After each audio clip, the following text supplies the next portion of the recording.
رسول الله صلی الله علیه وسلم فرمای دا حدیث وره دا وره ښه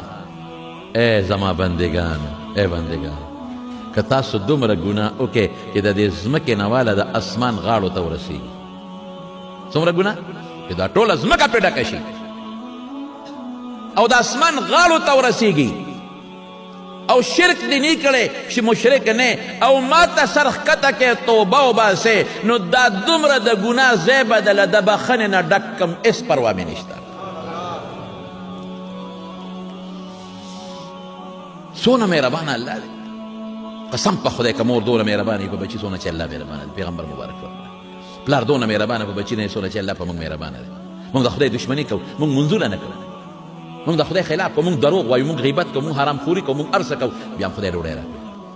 بیا هم خدای صحت راکوي بیا هم خدای سترګې راکړي دي بیا هم خدای مال راکړی دی بیا هم خدای بچي راکړي دي بیا هم خدای عزت راکړی دی نو په دې ولې موږ تېرې وځو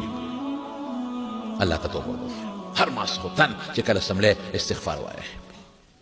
هر ماسخوتن چې سملی یاره کم از کم 100 کرته استغفر الله